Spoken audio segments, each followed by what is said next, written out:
20 times, 20 times na beses nanalo or claimants na lang daw yun. What in the hell?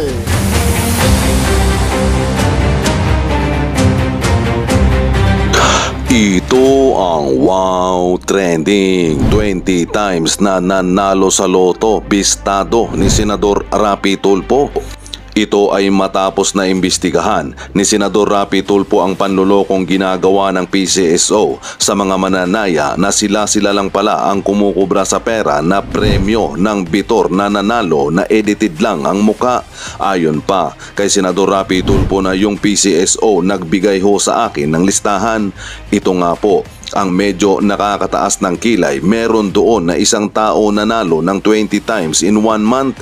Meron doon na 10 times in 1 month. Dagdag pa ni Senador Rapi Tulfo na siguro magkapangalan lang pero still pare-pareho yung premyo na napanalunan paulit-ulit in 1 month. Sa speech nga ni Sandra Cam, dating direktor ng PCSO, sinabi niya na pahirapan daw talaga manalo noon sa loto at ang dami nilang perang pondo para sa mga humihingi ng tulong noon sa PCSO, pero iba daw ngayon dahil sa administrasyong Marcos, lalo na anya na best friend ni First Lady Liza Marcos ang manager ng PCSO na si Mel Robles sa isang kontrobersyal nga na birthday greetings ni First Lady Liza Marcos kay Mel Robles na happy birthday Mel, sama-sama tayong maging milyonaryo. Sinagot naman ni Mel Robles ang issue, ang sabi niya yung 20 times daw ay claimant lang at hindi yung mismong nanalo. Komento pa nga ng mga netizen mula nung may tumama na 433 bitors kuno. Outright tumigil agad ako kahit masakit sa kalooban ko kasi may maintain ako na combination for so many years. Sayang inabutan pa ng sobrang kagahaman sa pera, pati siguro basura kung may pera kakalkalin pa nila sa sobrang kagahaman sa pera. Dito sa administrasyon na ito, ganun lang kadali ang mag-claim ng premyo at milyon pa ang halaga at iba pa ang mag-claim sa Imluelier, Palawan at Cebuana. Ang dami pang hinihingi sa iyo ng ID bago mo makuha ang pera, samantala ito milyon ang halaga, mabilis pa sa alas 4. Wow, grabe nila, walang awa. Hirap po kaming mga OFW, nagtitiis sa masungit na amo. Pag-asa namin, akala namin si Paul Boronic ang makakapagpauwi namin na ayaw na namin sa ibang bansa. Gusto naming makapiling ang pamilya namin. Napaka-Gigimonya nila mga hayop. Pat matuloy ang investigasyon di umano sa dayaan sa PCSO Loto at makulong lahat ng involved at maibalik ang pera sa PCSO at mabola ulit ang pera ng mananaya yan. Galing naman ng claimant, lahat ng nanalo kilala mo o di kami pinanganak kahapon. Grabe naman, 20 times nanalo, sana all 20 times mananalo, swerte naman noon. Nanalo baka may inside job yan, pambihira naman, kawawa naman yung mga mahihirap na nabibiktima. Ang pananaw ko sa claimant na 20 times ay paano siya nakilala ng 20 bitors? Don't tell me, nung nanalo sila pare-pareho sila nang iniisip na yung iisang tao lang ang gagawin nilang claimant. Mukhang checkmate si Robles doon sa sagot niya. Itong buwaka ng inang Tulfo, okay, may silbi din kahit konti dahil ine-expose niya, pero ang problema, pag nag-expose siya, bumabahag yung buntot niya. Kaya magtatanong ka, so ano to expose niya? I-expose then after executive session. Remember, nag-executive session sila ni Robles nung first hearing, nung harap-harapan at nasukol na o na-corner na si Melquiades Robles na ang mga pictures na pinipresent niya sa media na kunyari may nanalo ay isang multo, isang edited, isang wala, as in walang nananalo. So after that, na nabuking harap-harapan, nagsigaw-sigaw si Tulfo, nagkaroon ng executive session at hindi na sila bumalik sa sesyon. Hindi na pinaalam sa tao kung anong pinag-usapan nila. Kaya nga ang expose ko dyan sa inyo, the next day, di ba, ang sabi ko, may backdoor negotiation para supalpalan at sunugin ang kilay ni Tulfo o yung junganga niya ay susungal-ngalan ng 1 bilyon. So question, hindi na nga pinuruhan o hindi na pinaalam sa taong bayan nung second hearing, malambot na ang pitoy ni Tulfo na supot. Di ba? Supot kasi walang Marami ibig sabihin nun eh. Di ba? Maaaring ibig sabihin ng supot. Supot ang kanyang boses. Bakit? Dahil pinatahimik na siya. Dahil what? 1 billion? Yun na nga yun sa ating informant na binayaran siya. So ngayon, nung na-discover niya na 20 times may nanalo, 10 times, may pagkakataon na 10 times, 20 times, ano Tulfo? Another 1 billion ba to? Magpapapresyo ka na naman? Then, kakalimutan naman ng taong bayan ang mga eksenang ito. Huwag niyong kakalimutan. Supot, ibig sabihin hindi tuli. Oo nga, alam ko yung palangga. Sabi ni XX. Oh. Anyway. Yeah, thank you. Okay, so ngayon, anong ngayon ang gagawin ni Tulfo? Dahil ang palusot na naman ni Robles ay 20, hindi daw yun ang tunay na nananalo. Hindi naman daw yun nananalo yung 20 times. Claimants lang daw yun. Let's talk about buwakan ng inang claimants. Isang tao claimants 20 times. So itong claimant na ito, kilala niya yung lahat ng yung 20 times. Sige, ibigay natin ang hilig ni Robles. Ibigay natin ang hilig ni Lisa Marcos. Ni Lisa Araneta, ang demonita sa pinaka-demonita ng mga demonyo. Pinaka-satanas sa lahat ng mga satanas na ahas. Sige nga mga kababayan, kunyari, toddler na lang kayo na nagsisimula pa lang na nagsasalita o nag-iisip, di ba? Kasi ang toddler, sharp yung mga batang yan. Kunyari, toddler tayong lahat. Huwag na yung magagaling kayo, toddler na lang. Di ba? 20 times, 20 times na beses nanalo or claimants na lang daw yun. What in the hell, mga palangga? What in the hell? Nasasabihin at lililangin naman tayong taong bayan. Ang nananalo ba sa loto sa isang lugar lang? Let's say, Cubao. Okay, let's say sa Cubao. Ito ikaw, sino ka? Si Rose Mustunen. Ikaw ba, Rose, taga Cubao ka? Tapos ang nananalo, Luzon, Visayas, Mindanao. Napakabukod tangi mo namang ipinagpalang babae na ang mga nananalo sa Bisaya, sa Bicol, kung saan man, ay pupuntahan ka pa, Rose, na makiusap sa iyo, Rose, ikaw na ang mag-claim. Dun sa 2010 o let's say 30 times na nanalo, ikaw bukod dangi. Paano yung connection ng claimant at saka winner? Doon na lang mga kababayan Tumaas na yung kilay. Yes, kaya nga, yung kilay niyang na microblade. Microblade ni Keso. Paano lalapit sa isang claimant? Okay? Isang claimant lang, yung 20 different personalities o 30 different personalities dito sa kay Rose. Okay, gawin ko niya, example ka lang. Nasa Bicol ka pa nakatira, nasa Bisaya ka pa, talagang pupunteryahin ka na ikaw ang mag-claim. At saka, ikaw nanalo ka sa loto, common sense. Umasa ka na nanalo, ito na lang palangga Umasa ka, nagtaya ka buong buhay mo.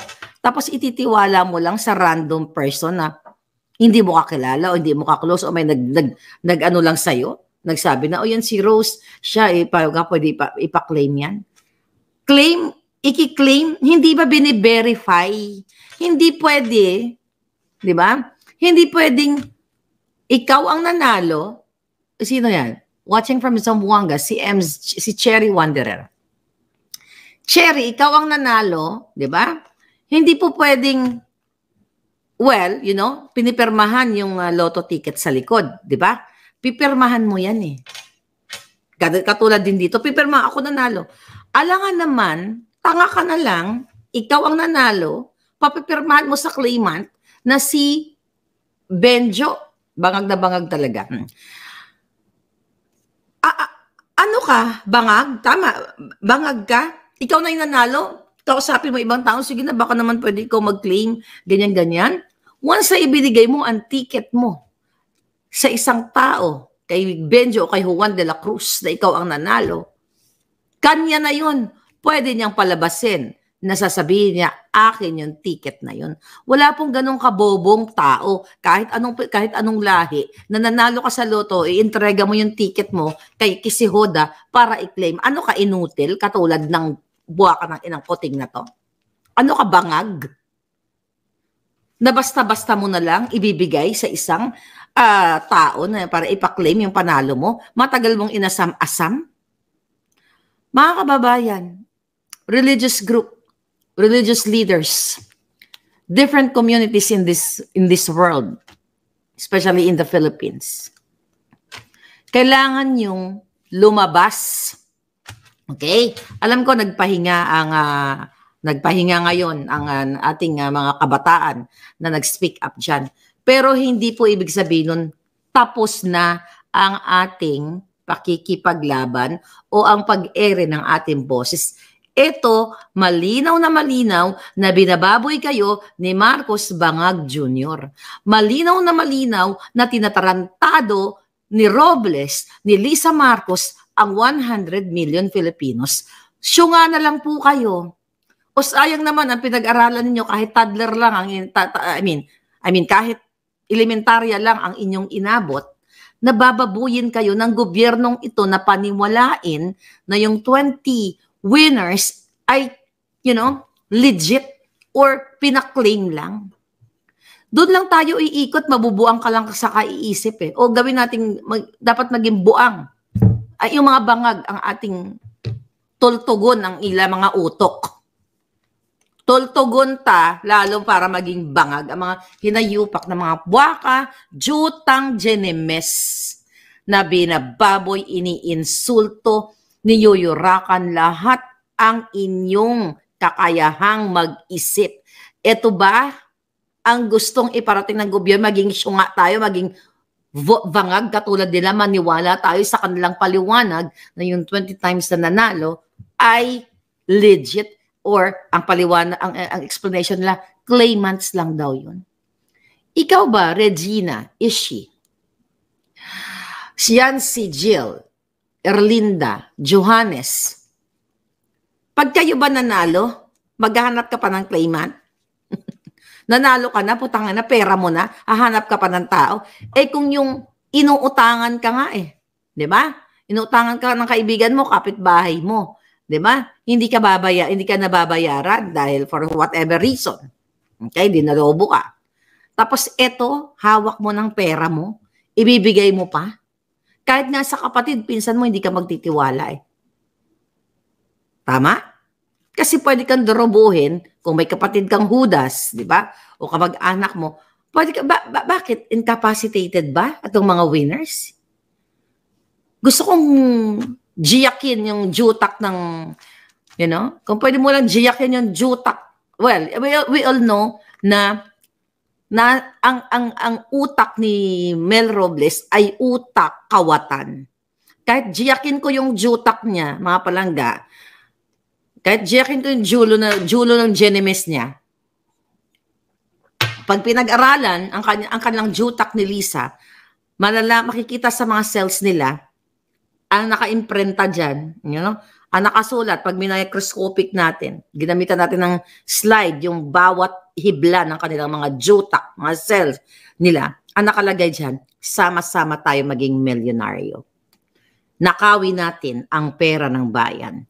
Panalunin natin ang ating mga sarili. Self-explanatory na yan, mga kababayan, na kailangan ninyong makialam. Kailangan ninyong lumabas sa bawat kalsadang madadaanan ninyo pag dumating ang maraming mga Pilipinong magsalita, mag-speak up sa kalsada. We need you to speak up. Kailangan ninyong magsalita. Kailangan natin tanggalin si Marcos Jr. at ang mga kasabwat niya na katulad ni Melquiades Robles at karay-karayin natin ang buwaka ng inang pinakademonyong nalagpasan si Satanas na si Lisa Marcos in a peaceful manner. Pag kayo ay lumabas sa inyong mga opisina, mga eskwelahan, mga ospital, sa inyong mga karenderya, sa lahat kung saan man kayo, at nakisamang magsalita dahil binababoy na tayo ng hinayupak na gobyernong ito. Mga palangga, we will win in this fight. Hindi natin kailangan manakit, hindi mo kailangan magbabang-bang-bang. Kasi mismo ang mga tao sa loob ng Malacanang ay nagpaparating sa atin Sukang-suka na sila sa gobyernong ito. At, sometimes ako gusto ko nang gurgurin ang mga hayop na yan. May naisay gurgurin sa kanilang pwesto. Dahil sa ginagawa sa inyo. Pero, kung kaya kung nag-stand ako for almost 2 years, nung una kong sinabi sa inyo na ang Malacanang ay pinupugaran ng baba ng ahas at pinamumunuan ni babaeng ahas ni Lisa Araneta Marcos. Nagtiis ako araw-araw, nagdyunganga ako dito sa inyo. Pinaliwatig ko sa inyo ang mensahe na ang gobyernong ito ay uubusin ang kaba ng bayan at binabasos kayo, mga kababayan, araw-araw nyo namang nakikita. Lahat ng issue na nakikita nyo, smuggling, pulburon. Kaya araw-araw kong sinasabi sa inyo, nagsawa ba ako sa kapaalala sa inyo na ang gobyernong ito ay hinayupak at babuyin tayong lahat at gigipitin kayo. Hindi lang si Pastor, ako, si Atty. Glenn Chong, si Macanas at marami pang iba ang ginipit o ginigipit. Marami pong even na mga kaibigan nilang ginigipit nila. Kaya huwag kayong matakot. Marami tayo. Marami tayong magsasalita. Patunayan nyo yung mga kabataan sa Liwasang Bonifacio ang nagre-representa na merong pag-asa, na merong mga batang gising at passionate to fight para sa bayan nila. Harap-harapang binababoy tayo. Si Tulfo, Tulfo, nagpapapresyo ka na namang inayupa ka. Napatunayan na natin na si Tulfo after executive session ay tumiklop. Don't trust this person anymore. Itong sinasabi ni Robles na pag-imbestigahan daw, paimbestigahan. Lahat po ito sarswela lang. Wala na mangyayari sa mga imbestiga na yan. Kasi, unang salang doon kay Robles. Nakita niya, huling-huli na. Tapos, nung huling-huli na, nag-executive session. Anong pinag-usapan nila sa executive session na yon? Na, obviously, alam ni Pimentel at ni Tulfo na binababoy lang tayo ni Robles at ng gobyernong ito. Pero dahil vested interest, personal interest, mga kababayan, ay pinalusot niya. At hindi sinabi sa mamamayang Pilipino kung ano ang